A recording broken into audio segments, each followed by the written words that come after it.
Let me start by thanking PARADISO 2 Future Internet Research Project.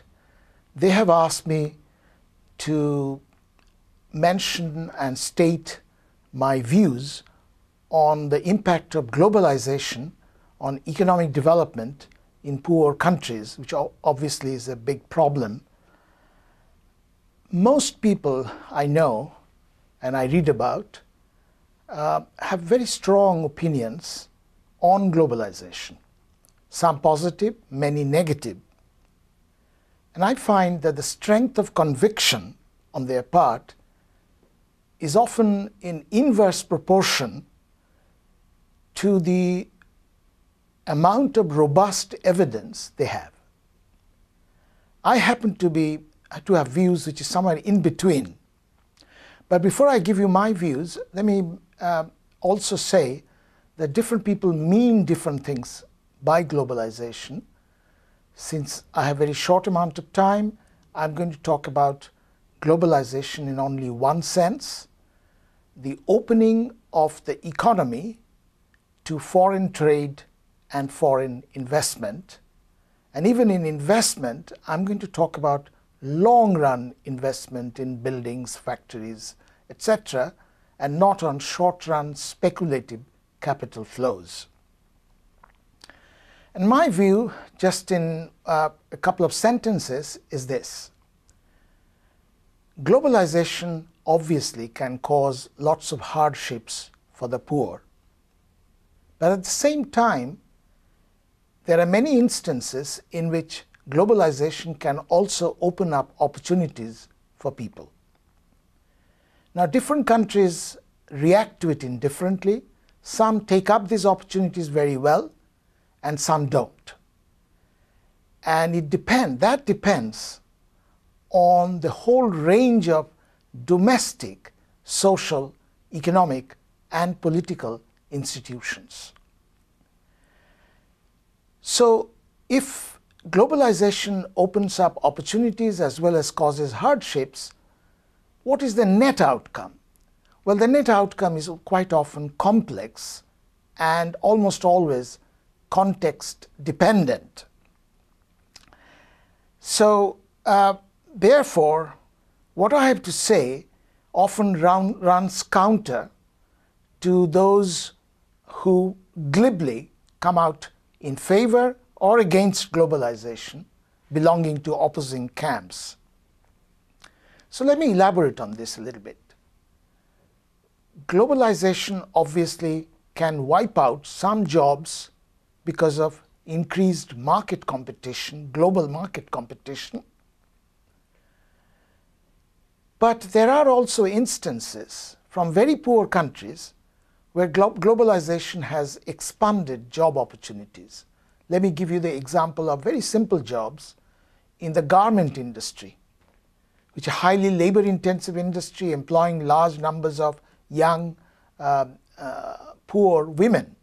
For example, in countries like Bangladesh, Cambodia, Vietnam, and of course China, where a large number of them have got jobs, the alternative for them would have been much worse. Of course, these jobs are quite often hard jobs, low-paying jobs, back-breaking jobs, but that's better than the condition is such severe, that's better than what their alternatives could have been. Now, this sometimes leads to the pro-globalizers to be carried away. And they often say, look at these two large countries, China and India, who have gained so much in terms of poverty reduction from globalization. My view on that is somewhat more limited, not as at extreme as many of the pro-globalizers have. I actually recently published a book of mine. The title is Awakening Giants, Feet of Clay. It's a book on these two countries, China and India. Between them, they have 2.5 billion people. And they have done very well. But the question is globalization the main reason? In fact, my view in that book, for example, is that these two countries did very well in terms of poverty reduction, but primarily because there were big changes happening within the country in domestic sectors like agriculture, because that's where many of the people, particularly in the rural sector, many of the poor people were concentrated, and big changes happen, almost entirely domestic changes, very little to do with globalization. So that's just an example that yes, China and India benefited from globalization, but the large reduction in poverty may have more to do with domestic factors.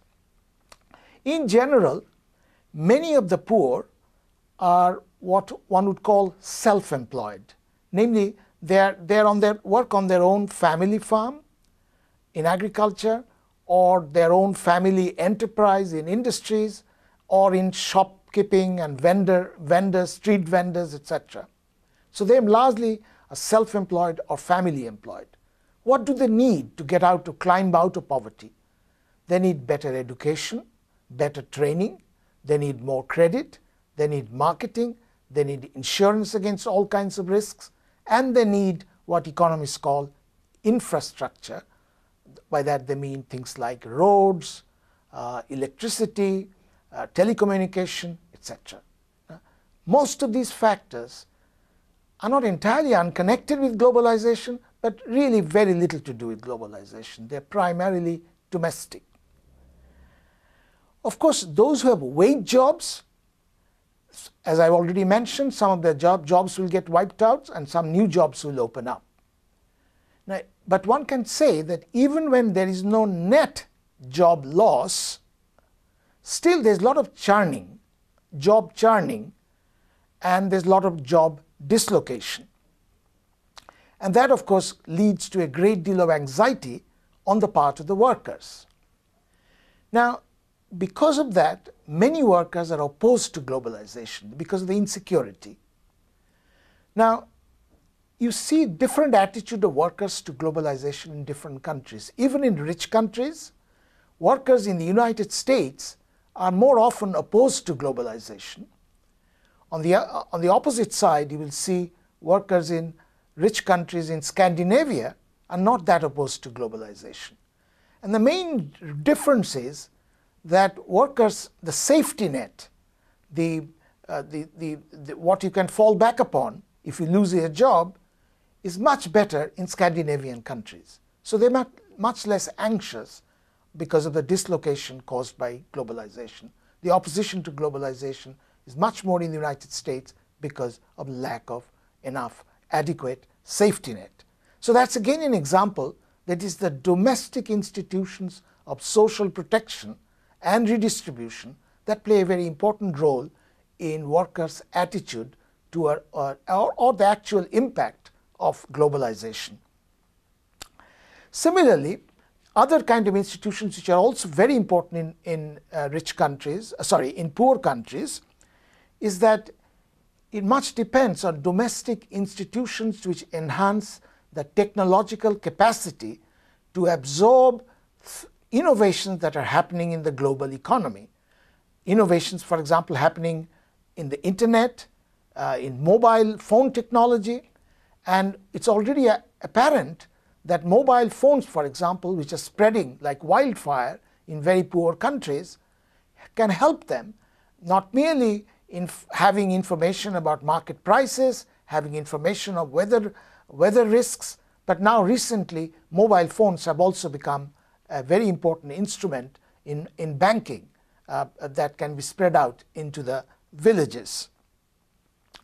Now, let me finish now by saying that much of my talk has been about the importance of domestic institutions which make a difference to the impact of globalization.